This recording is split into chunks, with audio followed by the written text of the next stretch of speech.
title for this morning is What is in Your Hand?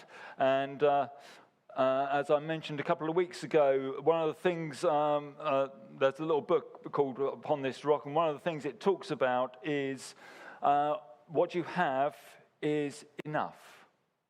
What you have is enough. And it's a book that talks about, looks at growing churches and the things they have in common. And one of the things they have in common is this idea that what you have is enough. Whether that's personnel, some of them are very small churches at the start, and they discovered that the personnel that they had were enough. The finances that they had were enough. And that's so different to how I think. I think if only I had, if only we had, then we'd be able to do X, Y, and Z. But actually God says, what you have is enough. Last week we talked more about the God who asks Moses excuses. This week we pick up on those excuses which Moses made and find God's response to Moses. How many of our excuses, reasons, not excuses are they? They're reasons why we don't do things, come from those two words that Moses speaks in verse 1. What if? What if? There are many times that I come up with some brilliant ideas, or at least I think they're brilliant, and Gillian says, well, what if? That's a lovely idea, but how is it going to work? As a generalization, she is more of the pessimist and I'm more of the optimist, which means she doesn't get disappointed, whereas, she's far more pragmatic than I am, and there are those things. And she says, well, yes, it's a lovely idea, Ali, but what if? Just like Moses. Moses' question is one many of us ask. What if they won't believe? There's this call to be witnesses where we are, at work, at home. And sometimes we say, what if they won't believe me? How many of us find it hard to share the good news of Jesus? And part of that reason is the fear we won't be believed or that we'll be laughed at for believing in a God. We are not alone. That is how Moses felt. That fear of, what if they won't believe me? Despite what God had already said. In reply, God tells him to do something. God doesn't give him words, he tells him to actually do something. God does not reiterate what he said in the earlier in chapter 3 and verse 18, where he says, they will believe me. He doesn't reiterate that, but what he says, he gives instructions on what to do. And they say that actions speak louder than words, don't they? And Jesus said, by their fruit, by their actions, you will be known. So as we go out as witnesses, testimony to what God has done in our lives, we don't go with just words, but also with actions. Actions that can speak of the grace of God. The grace that we have received. Moses went equipped with the actions God gave him. For Moses, it meant trusting the God who speaks. And what did God tell him to do? Throw your staff on the ground. And he did it, and it turned into a snake. And he ran from it. He then had to face his fears. I don't know how many other people are a little bit afraid of snakes. They are not my favorite creature, I must admit. But Moses had to face his fear of picking that snake up, not by the head, which would be the best place to do so, but by the tail. It is one thing to throw your staff on the ground. It is quite another to pick the snake up from which you have just run by the tail. Yeah. Sometimes we have to face our fears. The next sign was to place his hand inside his tunic. And when he brought it out, it was leprous. God said, put it back again, and he was healed.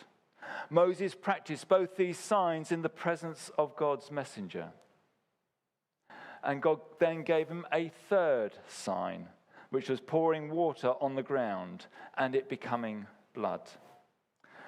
We don't read that Moses performed this sign in advance. And in fact, the only time that is possible that this sign was performed is with the Israelites in chapter 4 and verse 30. And the only one of these signs that Moses performs before Pharaoh is when his staff becomes a snake. In that instance, the staff is in the hands of Aaron, though, which is interesting. Signs. Who are they for? If you think about signs in the Bible, who are they for? Because the only people that these signs had any impact on was for the Israelites, those who already knew something of who God was. To everyone else, they had no effect. Throughout the plagues that affected the Egyptians, they seemed to have little or no effect upon them. Some believed, but most did not. John, in his gospel, records the fact that records signs, but he doesn't call them miracles. He may call them miraculous signs, but they are signs nonetheless rather than miracles. And these are written so that you may believe. Signs, they point to something beyond themselves. As with all signs, you can either follow it or ignore it. You can follow it and end up in the right place, or ignore it, as I often do, and end up in the wrong place. What signs, then, are there for people to see today? I suggest the signs are our actions. By this will all men know that you are my disciples, by your love for one another. You see, love goes beyond being nice. We interpret love as, well, we just need to be nice with each other. Just get along with each other. But actually, love is far greater than that, far more than that.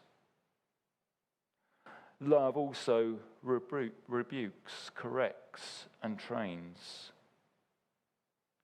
But it does it in a way that builds up rather than tears down. It's so much easier to tear something down, to let our frustrations spill over into hurtful actions. In the workplace, in school, at home, with our neighbours. Our actions can be a sign that we follow Jesus Christ. So there were the actions that Moses had to do. Then Moses tells God that he is not very eloquent. And there's quite a lot of dispute about what this term actually means. But the bottom line is that Moses was not a confident speaker. God patiently asks him, who gave humans their tongue? Who created you and gave you your tongue? Who has the ability to enable speech and enable hearing?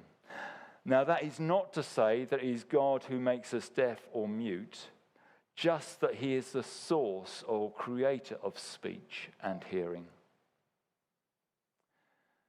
He tells Moses to go. You might think you are not an eloquent speaker, Moses, but go, and I will be your mouth, is how it is literally put. I will be your mouth. How many of us feel like Moses? What am I going to say? My thought processes are so slow, I can never make the right responses when people ask me questions. For us, we can rely upon the Holy Spirit living within us. The promise that he will give you the words to speak, the promise to the early church, the promise to us, he will give us the words to speak. Really? That's not always my experience, that he gives me the words to speak. How many times have I come away from a conversation and thought, if only I had said this or that? And as I've considered that, I've come to the conclusion that if I am open to the Spirit, pray while having that conversation, and those words don't come to mind, then it is not what God wants said at that time. And as I say that, do also remember that Moses prepared himself before going to see Pharaoh. He spent time with God beforehand. We also need to spend time with God preparing and equipping ourselves for the day by listening to God. For there is a time for us, there is a time at the start. Is there a time at the start of the day when we can take time to be with God? Listen to God. Take time to read the Bible and pray, equipping ourselves for the day ahead. Dare I ask the question, what is more important? A quiet time at the beginning of the day or breakfast?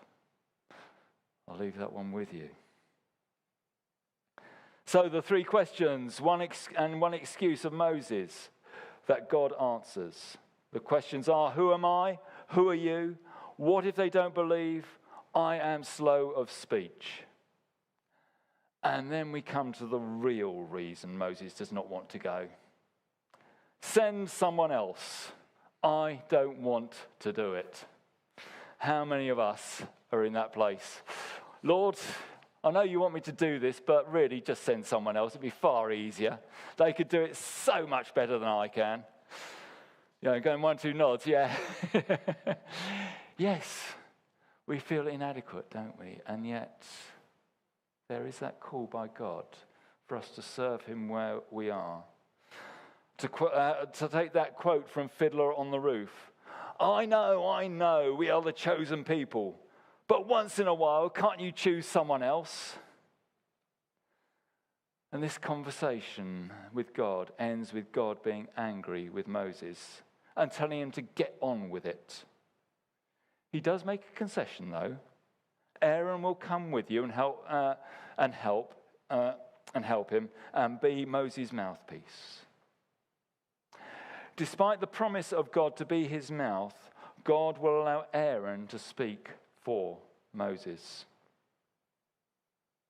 So we come back to that question, what is in your hand? Do you feel inadequate? Would you prefer someone else to do it? If God calls you to do something, he will equip you to do it, just as he equipped Moses. And when I use that term calling, we often jump to say that is for ministers, etc., people like me who have a calling to do the job they do. It is not our everyday experience. Can I ask the question, do you see your job as a calling, whether it is as a housewife or husband, working in a factory or school, or whatever job that you have? Do you see it as a calling? It is easy to eliminate the hand of God bringing us into whatever job that we have. Is it just by chance?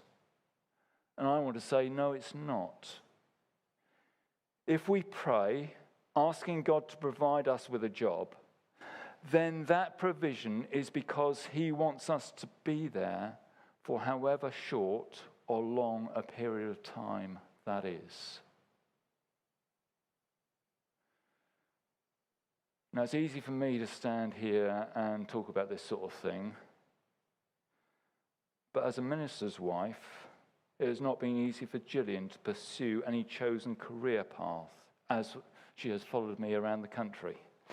For me, as we have moved, it's been quite simple. I know where I'm going. I know what job I'm going to be doing. But for Gillian, it's very different.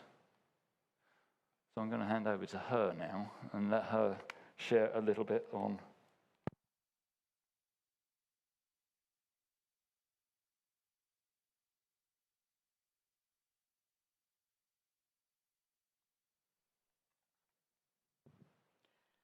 Morning. Me and Ali with technology. Are we all right, Sam? Excellent. Right, so as Ali says, when Ali moves from post to post, he knows exactly what he's going to be doing, and I don't. But I think when we think back over our lives, hindsight gives us that wonderful perspective, doesn't it? So I'm going to start back when I was 18, and I didn't really know what I wanted to do when I left school. And I went and spoke to the careers person who went, "Oh, you'd be brilliant at teaching." And I went, "No, I don't think so." "Yes, but you're articulate and you're organised, and you'd find that really good." And I really didn't feel that that was what I was being called to at that time, and I went and did something totally different. I went into stockbroking. Bear that teacher's point in mind as we go through the story.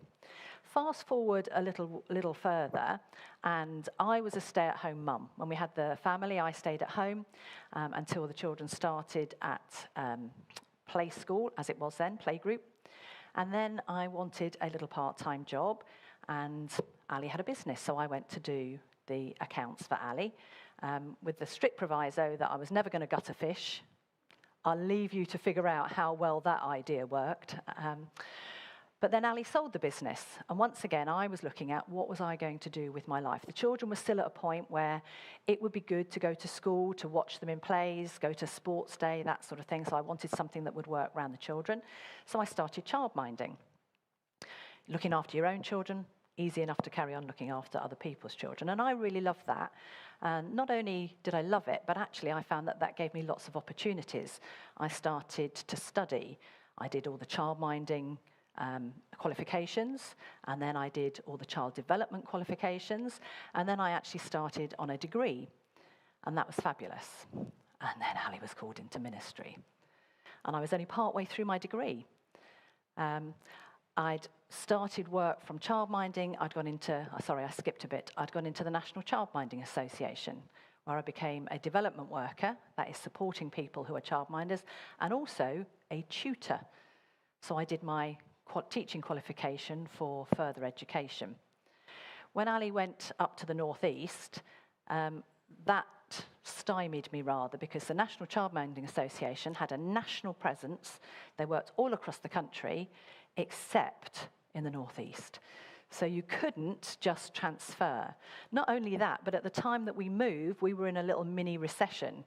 So people who were in jobs similar to the one that I was doing were not moving. There were no jobs around. And so we prayed about it. We were also going to visit my brother in New Zealand for a month, and we decided that I wouldn't start looking for a job until after we got back from New Zealand. No idea what I was going to do, but I did know that I had to be working at least some of the time, even if a voluntary capacity, with children, because that's what I had to do in my degree. I had to reflect back on practice in order to comment about it. So we went to New Zealand, had a fabulous time with my brother, and when I came back, started looking for a job, walked straight into a job in a school. God's provision. Once again, something I'd never thought of doing. I became a teaching assistant. I was working in nursery and then in reception.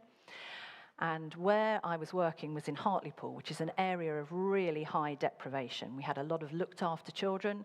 We had a lot of neurodivergent children. There were a lot of additional needs. So I gained an awful lot of experience with children who were struggling in school for various different reasons. Sometimes working in small groups, sometimes in intervention, sometimes just supporting the whole class. God equipping me all the time. Through that, there came an opportunity to become a higher level teaching assistant. That's where you take on more responsibility for actually delivering teaching in a classroom setting when the teachers have their PPA, the time when they do their organisation. So can you see that if I'd listened to the teacher back when I was 18, this might have been a smoother path for me. God, at every step of the way, was equipping me, even though I was unaware of that gentle movement towards where I needed to be. And then came the move to Broughton. So once again, Ali knows which job he's going into. I don't know which job I'm going into. And once again, we were going to New Zealand. I don't want you to think this is something that happens frequently. We've been twice. And again, we decided I wasn't going to start looking for a job until we got back from New Zealand. But you know what it's like. You sort of have a little look about at what's out there. And I found this job, which was 5 mornings a week in the local primary school, which was in the next village to us, who were looking for a teaching assistant with experience of special educational needs. That was everything I'd got. But they were looking for somebody now. In fact, the closing date had already passed. So I thought, well, not meant to be. And a friend of ours at church said, well, apply anyway. And I said, no, the closing date's passed. I'm not looking for a job. I'm not looking for a job until we get back in early February. It's not the right time. And within about 3 weeks, the job came back round again. It had been advertised in the wrong place. Most of the jobs in Northamptonshire are advertised on a school's website. And the school, for some bizarre reason, had advertised separately. And I thought, I don't know, 5 mornings a week, special educational needs, that's me, it's got my name on it. And I applied, but I applied with a letter that went, I'm going to New Zealand for a month in January. If you don't want to consider me, I quite understand that. Anyway, they called me in, I had an interview, they offered me the job, they let me have January off. Again, God's provision. Fast forward till we came to, where are we now? Dunchurch, that's it. It doesn't begin with B, I can't cope. So again, we were coming to Dunchurch. This meant I was going to have to start again. I'd really got to the point where I felt school was no longer quite for me. Sue understands where I'm coming from on this. You get to a point, don't you, Sue, where you think, I'm about done with this. And I didn't know what I wanted to do. I thought I'll just do something completely different. And then I became aware of the fact that obviously we were under Central Baptist Association. They were looking for a regional safeguarding lead. And Ali put the job advert in front of me, and I read through, and I thought, well, some of those, person specs, and some of those things I've got, some of them I haven't got, but they were looking at the tail end of last year, and I wasn't looking for a job at that point. And guess what? Wasn't filled. Came back round again, and I thought, well, I don't know. I'd been praying about it. The job I'd prayed that I would know, and because the job came back round again, I decided to apply for it, and history, as they say, is the fact that I got the job. And again, through my life, I can see where I've gained experience, and I've gained knowledge, and I've gained the necessary skill set to be able to do the job I'm doing now. But when I look back, I sort of think, well, it's being obedient to God, isn't it? It's being willing to follow where he leads. It's being willing to do what he calls you to do. And you don't always know that. God does not speak to me in a nice, clear voice. He never has done. It's always been that, push the door, and if it's my will for you, it will open for you. And I just want to reflect back. When Ali asked me to do this, I really didn't know quite what he wanted me to say or where he wanted me to go. But all of a sudden, I thought back to some of the excuses I'd made, a bit like Jon. I don't think I'm quite equipped for it. Or you ask yourself, how am I going to manage that? And you talk about what's in your hand. And God has put things in my hand. But when I was a teenager, I had a job in a newsagents and tobacconists. And when I started, you could only do a certain number of hours a week, and it was a Saturday job. And then as I got towards 16, everybody had to do every Saturday and one Sunday in 4. And I was a Christian.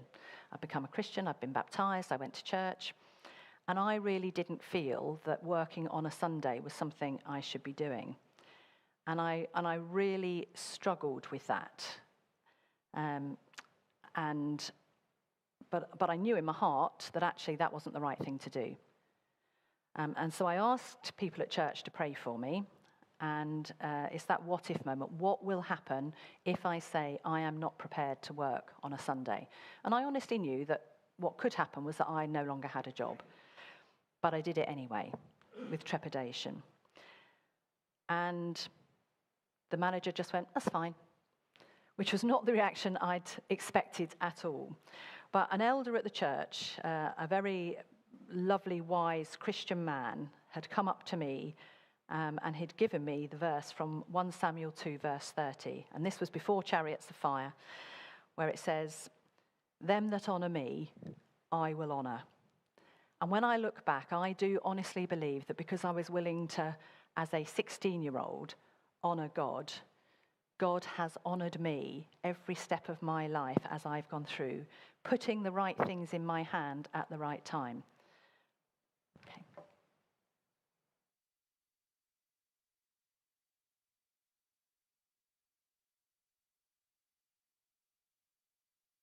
Second. Thank you, Gillian. So that question comes again, what is in your hand? What gifts, talents, possessions has God entrusted to you? God used all the various bits of Moses' life to prepare him for what lay ahead now that he is 80. Don't forget that. He's now 80. He used what was in Moses' hand. Are we open to God using what is in our hands? What he's entrusted to us? Amen.